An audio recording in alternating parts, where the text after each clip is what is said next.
s'est rendu compte progressivement au fur et à mesure de cette épidémie à quel point justement cet aspect, l'information vers les populations, était un aspect extrêmement important de cette épidémie. Au tout début, c'est un aspect qui a été presque négligé, je dirais, avec des premiers messages qui n'étaient pas à l'intention des populations, mais qui étaient des messages d'alerte envers la communauté internationale.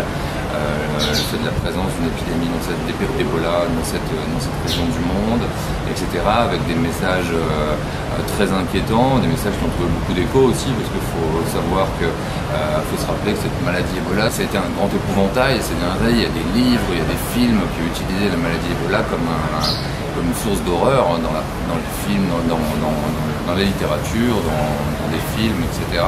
Donc c'est une maladie qui fait peur. Et les premiers messages qui ont été diffusés à propos de cette maladie, c'est Ebola est une maladie qui tue à presque tous les coups, est une maladie qui ne se soigne pas. Et avec des messages comme ça, effectivement, obtenir une réponse mesurée de la population, une réponse réfléchie, c'est pas évident, parce qu'on renforce encore la peur. Maintenant, au fur et à mesure de l'épidémie, ça a été vraiment graduel. Au fil de l'année, on a commencé à se rendre compte que effectivement cet aspect d'information médicale au public avait été négligé. Et là aujourd'hui, on en est même à l'extrême inverse. On se rend compte que cet aspect, la communication, la sensibilisation, est l'aspect le plus important qu'il soit dans la réponse à une épidémie de la maladie à virus Ebola.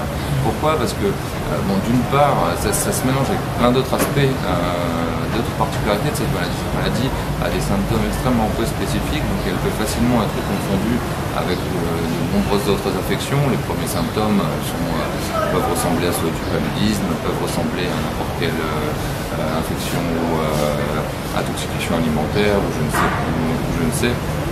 C'est des fièvres, des douleurs abdominales, des diarrhées, des maux de crâne, des douleurs, etc. Ça ressemble un peu à tout.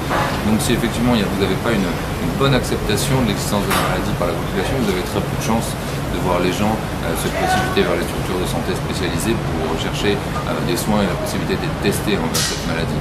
Si en plus de ça vous rajoutez l'aspect peur, le fait que les gens ne vont pas oser venir dans les structures parce qu'ils se disent que de toute façon on ne pourra pas les y soigner, ça n'aura que l'effet.